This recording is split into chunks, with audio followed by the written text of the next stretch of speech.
Well, hello again, and welcome to another episode, another bonus episode of the Hyperion Adventures podcast from D23. We are out here in Anaheim talking about all the stuff we're doing out at D23. And man, it was another great day, right, Michelle? Yeah, fantastic day. And we're very much excited to share with you what we experienced and some of the things we learned. Yep. So this was day two.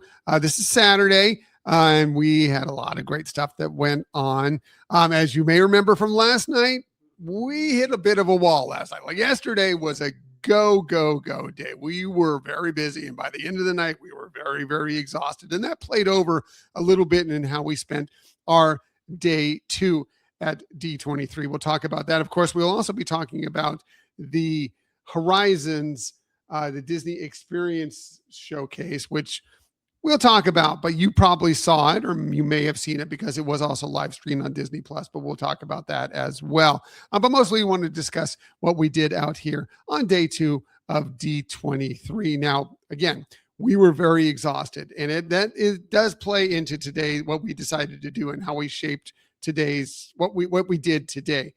Because yes, we got in very late last night, got done very late last night, had to get back up very, very early to get a virtual queue because we wanted to do more shopping at another store this morning. We didn't want to have to wonder if we could get by standby later. So did get up 6 a.m., got that virtual queue.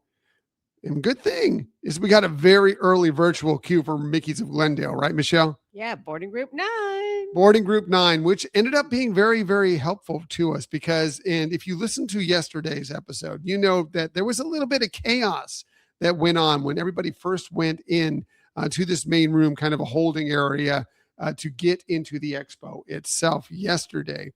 And I can't speak to what some other things happened, but nobody directed us this way when we got in yesterday. But today, when we got there, we went through security, which was a breeze this morning, even easier than yesterday. Wasn't tough, but today was even more of a breeze.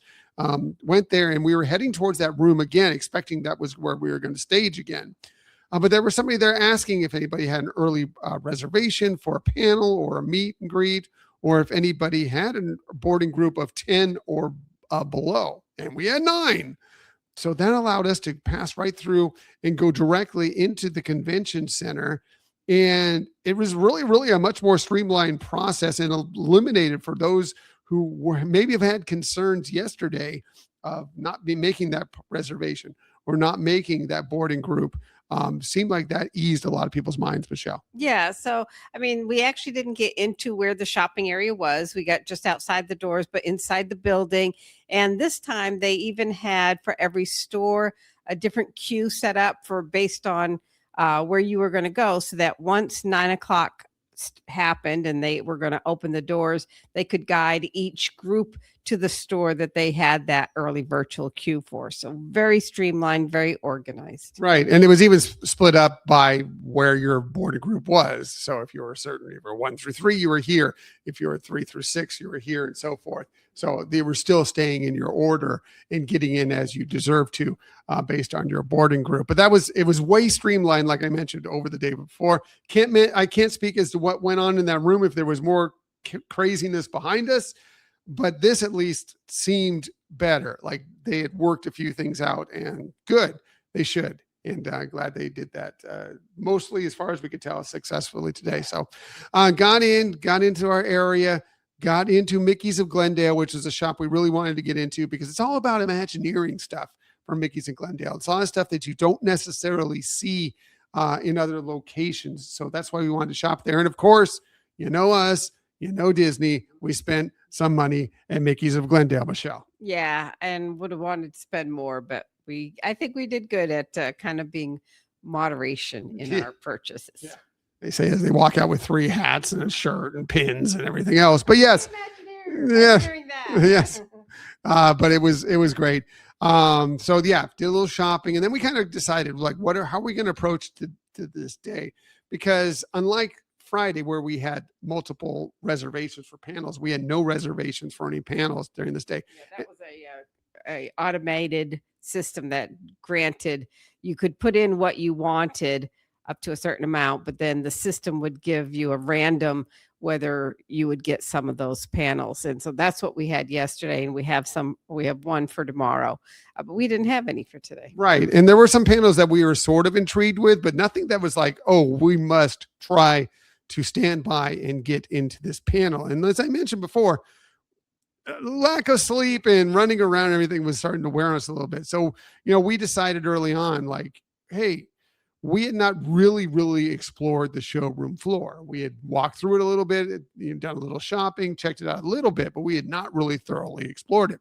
So that's what we kind of decided to do today is we ended up just taking our time, walking the floor, exploring many booths, getting a lot of photos taken, which was really fun with different characters, different scenes, even some of those areas where we got to take pictures with some of the scenes from Disney animation and so forth. We were able to walk away with some lithographs out of that for doing that part. Yeah, it was, and plus I think we had realized that on Sunday we may not have as much time to go through the showroom floor because of when they have the big Honda centered panel out there tomorrow for Legends. So we also realized this might be our only time to go through. And they had, like Tom mentioned, they had a lot of activities to do. Hulu had displays of various shows that they wanted to highlight, and you could go in there.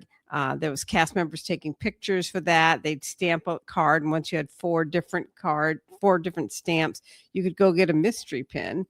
Yeah, so what they did was, they had this card, as Michelle was mentioning, and they had these different areas set up that you could queue up for, get in there, and once you get your picture taken in front of these different settings based on a variety of shows that you can find on Hulu, you get a stamp, and 4 stamps, you got a pin. So we did that, and that was kind of fun. And we got to get some pictures for some shows that we really love that are on Hulu. Yeah, and we got to do the Simpsons fading into the hedge scene that they had something set up that you could do that if you wanted as well. So a lot of interactive, hands-on kind of things to do. We didn't do everything because some of the areas were really popular, but we did quite a bit. We also got to hear a great speaker over at Lucasfilm, their area, talking about how they designed for the film, The Mandalorian and Grogu. And who was that? That was Doug Chang. Doug Chang has been doing that for many years, many decades now with Lucasfilm. He's been kind of the chief artist, the chief concept artist for Star Wars mostly, but other things as well. And he was there speaking, and this was mostly about the Mandalorian and Grogu and the artwork there. But he's always very interesting, and his artwork is phenomenal. He has a great team now. It's not just him anymore, but they're explaining the concept of how they built this world and some of the characters within it and what they wanted to accomplish. And it was really great. So we kind of got a panel, even though we didn't really go into a panel. Right. Yeah. I mean, it was really phenomenal. It shared a lot of details about inspirations, types of techniques that they use to actually film. So it really was like a panel, and it was great. Yeah. And we even got walked out of there, and they were handing out Ahsoka season 2 posters, out of totally unexpected as well. So we were able to walk away with that as well. But yeah, lots of photo opportunities. Of course, hashtag Real Men Love Frozen. Got a picture with the new Anna and Elsa figures that are out there. And by the way, I know they've been shown a lot on social media, and some people are questioning the way they look on social media. I'm going to tell you, when you're in with them in person, they look a little more close. I think the lighting is weird on it from certain angles. It kind of gives their faces a more angular look than what they are. They look fine when you're next to them. They look like Anna and Elsa. And by the way, we got to see a piece of Frozen 3, and they haven't changed on it. I mean, they've changed their look, their style a little bit, and their hair a little bit, but they're still Anna and Elsa that you would know from other movies. Yeah, that didn't look. There was no changes in there, so yeah. And we got a picture with Hex, which is the next big animated film coming out. That was fun, and several other things. But mostly we just walked the floor, explored, check out the Disney Cruise Line booth, check out the DVC booth. Went and you spoke for a long time with the people of Marceline, Walt's original youth hometown, and you got to really connect with a lot of them, Michelle. Yeah, I mean, what's great was they actually had citizens of Marceline, and if you listen to our road trip episode back in July. I think it was the right around 4th of July. We talked about Marceline and that it is still a small town, that it's not a highly populated town. And just so have these people coming out, their pride in their town really shone through.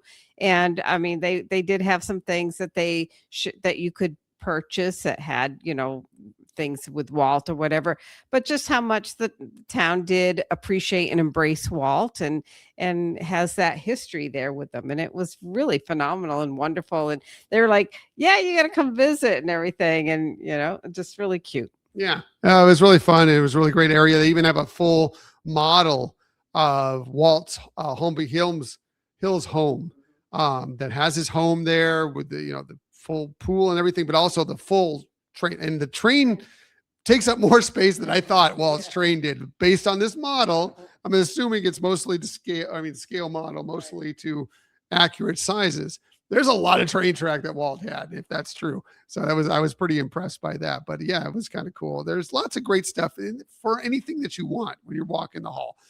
Doesn't matter what you're into. If it's Disney related or any Disney IP, it can be found. So many people play in Lorcana. I was just going to say, Yeah. the Lorcana area was just full. They had like an area that, well, you could actually make purchases of Lorcana cards. They have a quest you could do and everything. But they also had people just playing in it. And that area was kind of like roped off. And it was just so popular that it kind of extended out to another area. A lot of people really getting involved in playing and trading. And it was just great to see that happening. Yeah. So yeah, but there's something for everybody there. There are sort of small panels that happen in a lot of these booths that are very interesting. There are giveaways. There is a bigger spotlight stage where we saw there's a drum line essentially out there playing, and they were really fun and interesting. By the way, one interesting thing is when the Doug Chang talk was going on, that same drum line was doing like a parade down through the main part of the hall, the expo floor there. And they happened to stop right there in front of this. So they had to pause the panel to let these drums pass. And it seemed like it was going on for a long, long time. So it was just kind of funny. They all laughed about it, but it was just very humorous and everything. Checked out, a little bit of the Broadway stuff. Checked out, we just walked the floor and we just spent a good several hours walking the floor and exploring. But, it was about mid-afternoon, we decided, you know what, we are wiped out. We've done enough. We're not going to another panel today. Let's go ahead and get back to our room, kind of maybe get a little rest in because we knew we had a big panel that night. Good thing also that came available is we got a space at we're staying at Disneyland Hotel. Trader Sam's is right there at the Disneyland Hotel. We're able to get a spot inside, which we haven't been inside. We've been outside on Trader Sam's here at Disneyland the last few trips we've been here.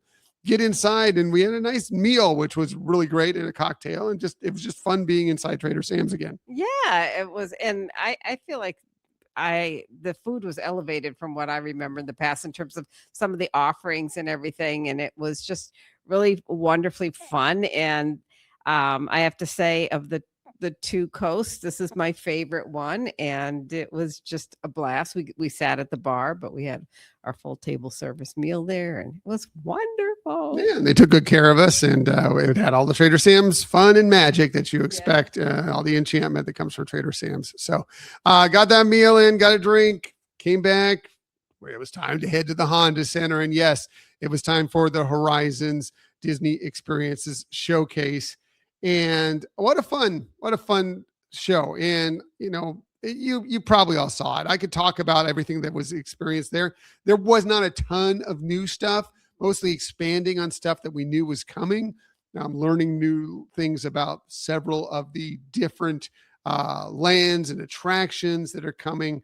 But I was really impressed with the show itself and how fun it was, how much celebrity involvement there was, and just kind of how it played out very similar to like an Oscars or a Tonys or, pick your award show. I thought it was kind of like that. Yeah, absolutely. 100%. And I think they did theming well. And, obviously the Carousel of Progress was something that they were highlighting. And, I saw a screen that I think is what was being displayed on Disney Plus, and I don't think they got to see what we saw in some of the background sceneries where it actually looked like, what you would imagine with the Carousel of Progress moving and everything. So I thought they did well with transitioning, and it, like you said, a lot of entertainment with other artists coming out and performing and everything. Yeah, they even had a complete opening number like you would see at an award show oftentimes. I mean, what would you expect from Neil Patrick Harris? But it was really clever and fun. And just the whole thing was really great. Now, as far as the announcements, yeah, I mean, we learned several of the new areas that we know are coming, that are being in the process of being built now. And they're very impressive. We got to learn more of the attraction names. The name of the land. We now know that Villains Land is actually named Villains Land. They're like, why change that? Why would we do it? And I'm like, yeah, why would you? It makes sense. But kind of the storyline behind it, and that's kind of fun.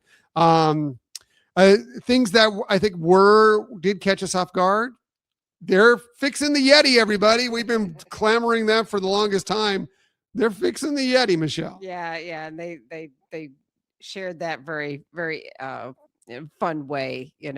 I think one of the other things we saw, although there were some things that we had already heard were going to be happening from the last Expo or the last D23 in 2024, that we saw some more concept art of some of the attractions and kind of what the elements were, and that they are having a blend of, both still adding some more thrill rides, but also having some family or kid-friendly rides as well. So that blend, we got to hear more about that. Well, they pointed that out specifically on the Encanto attraction that's going through La Casita, and the Coco attraction coming to Disneyland, that specifically there's going to be no height limit on that. So it's full family friendly fun. Along with, yes, I mean, there's a coaster coming in to Villains Land, or there's some other things that are going to be more adult or more thrill seeker-ish. That's really exciting. I was really thrilled with Tropical Americas in that they got Harrison Ford to come on and actually be the model for Indiana Jones, which it seems like shouldn't it have happened? But I guess apparently has never happened in the past. He came on and greeted us. You probably saw it, and said that he's going to be the face of that character, and they even showed the mock-up of what his face will look like, and that's exciting as well. Yeah, and a little bit about the attraction ride and what that's going to consist of. But yeah, I thought it was great that they shared that kind of detail on that attraction. Yeah, I love all the music breaks in it between, having, we were talking about the Yeti earlier, referencing the Disco Yeti and bringing out Gloria Gaynor. That was fun. Referencing Coco and then bringing out Los Lobos to play, which was a great time. Referencing Cars and Piston Peak. And by the way, Piston Peak, still, I'm more and more convinced that this thing is going to be fantastic. I am. I'm not an apologist for ripping out Rivers of America. I'm going to miss Rivers of America. But, if they're going to do it anyways, they seem to be doing it right. But anyway, having them come out and focusing and doing more stuff about cars and everything, that was so great. I also want to talk about this. We went back to the floor, and since we're talking about Piston Peak, and you got to see a little bit more glimpse about the rally, which I don't have the title here in front of me, but the rally race that they're doing, as well as the other attraction, which seems fun as well. But we were both speaking with an Imagineer there when we went back to check the model out one more time. And I'm even more impressed of it looking at the model again. But speaking with him, and I asked him flat out, I'm like, did you feel pressure knowing that so many people love Rivers of America and that, that's being taken out and you need to take this with care? And he's like, absolutely, 100%. It was on our minds all the time that we need to make sure that this thing is fantastic because of the fact that we know this was such a beloved area. And I don't think that's a surprise really, but it's always good to hear that validation that that's taking place. Yeah, 100%, that they had that recognition. It was also interesting hearing, where they went for inspiration, because this is a totally new story. I was thinking it was going to be very much like what the storyline of Toy Story 3 or Toy Story, no, Cars, Cars. 3. Yeah.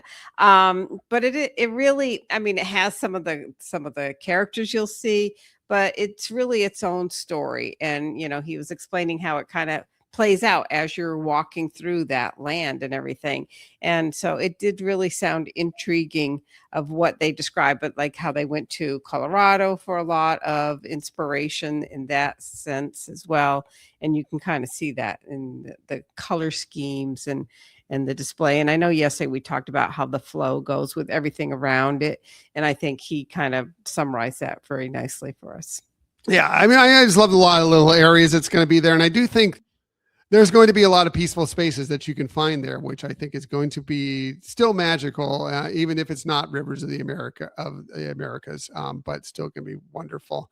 Other things, I'm not going to go on to everything because again, you saw it all. But there, I have to say, even though we know very little about it, the drop at the end that they're going to be doing Disneyland's Tomorrowland. I wish they talked about Magic Kingdom's Tomorrowland as well, but just at least that they know, and they're going to start working on Disneyland's Tomorrowland. It sounds like they're going to bring it kind of back to its old glory, or at least make it similar to kind of that retro feel of Tomorrowland, Michelle. Yeah, I agree. I think that's kind of what they were, hinting at. And we saw earlier in the presentation that over at Disneyland Paris and Tokyo, that they're reimagining their Space Mountains to kind of go back to their original, concept, but still, maybe higher technology in how that attraction works. But so you could tell that they're realizing, I think, in a lot of locations that Tomorrowland is still a struggle for them as a company to how to represent that in a way, because you can't keep up with technology changes by the time you design something and put it out there. So how do you look at it and maybe having that look back of how did tomorrow look years ago or decades ago into people's vision of what tomorrow would look like. And so, I mean, no matter what they end up doing there, I'm just glad that they're giving it a little care, a little love, because it's absolutely needed. And it's absolutely needed on both coasts. I hope they also addressed Tomorrowland and Magic Kingdom as well, but at least we got Disneyland working. One thing that we did not hear from, only small piece, but didn't really hear anything from, was the new Avatar attraction coming to Disneyland, coming to Disney California Adventure Park. But we know it's coming because if you go through that Imagineering display, yes, thank you, on the show floor, they do have it there, and they do have even the attraction vehicle there. So I don't think that means that just because they didn't say anything that they're hesitating or pausing on it. I don't know. Maybe it's going to be a little delayed. Oh, another interesting thing, Monstropolis opening up next year, even though the actual roller coaster sounds like it's not going to be ready when that opens up. The rest of the land opening up in 2027, Michelle. Yeah, I know. That was a big surprise, and that was exciting to hear. So, yeah, lots of great stuff. Did anything else happen? Was there anything else? There was one other. Was there anything else? I think we got to close this out. I think we got to close this out because, it's time. We've been on long enough. Oh, wait. One thing. The Dream Finder's coming back, everybody. Finally.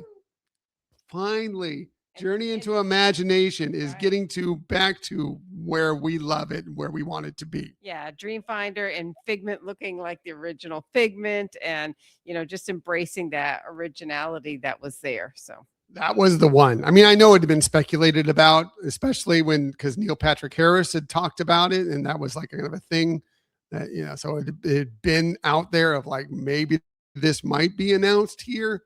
So glad it actually was that brought the house down at the end, even though it was a weird kind of ending of it all, it brought the house down at the end, that happening. Everybody was so excited and jumped to their feet. For sure. There was one other thing that they announced, I think, that we weren't expecting to necessarily hear, and that is some changes coming to Spaceship Earth. Oh yeah, that's right. Spaceship Earth is going to be, yes, that's right. It's a good point. I'm glad you brought that up because I had forgotten, but that was so early on that I'd forgotten about that. Yeah. Not surprising. They talked about that. Actually, they were going to do that several years ago and they put a pause in it because of COVID. It sounds like they're doing it in a little bit different way than they originally talked Mhm. about doing it. That was all about more storytelling. Right. This is about how we connect Yes. with one another. So I like that. How humans connect. Right, how we connect with one another. Yes. And still going to be same time machine process and everything else. And I'm excited. I'm excited. I think that's going to be good as well. Yeah, I think the way they were describing it is in the past, it's been very communication focused, and now they're changing it to this connectivity focus, but still having, like the historical changes, but, also modernizing it Right. as well. Right. So, But you saw it all. You saw it all. We're not telling you anything you didn't see, I don't think. But man, the vibe was cool. It was great to be there in the room and watch all this stuff take place. Was really, really excited, thrilled to be there. We've had great seats for this and excited for tomorrow because, yes, while today was great, tomorrow we have one more day here and very thrilled because tomorrow is the Legends induction ceremony and very especially excited for that. It's always great because Disney Legends are all deserving of being Disney Legends. But there's some people that we really have an affinity for here for us on this show and just in person that we're excited to hear from and find out and be thrilled that they are getting this status as Disney Legends. yeah, I think we have that, like you said, a little bit of connection on a personal level of really cheering on some of these newer legends that are being inducted. Right. And we also have we do have a or a panel reservation, as Michelle mentioned. That's going to be in the morning. We are doing the Legend ceremony. And then we'll see after that. We're going to try and get into the Alan Menken show afterwards. We've seen it before back in 2017, I think is when we saw him do this at the D23. What was the D23 Expo then? And we know it's an amazing show and we hope to see it, but we'll be doing standby and we're coming from the Honda Center back. So we're going to see how that goes. But either way, it's going to be another fantastic day. We'll tell you all about it again once you hear from us tomorrow. It'll probably be a little bit earlier tomorrow, depending on when you listen.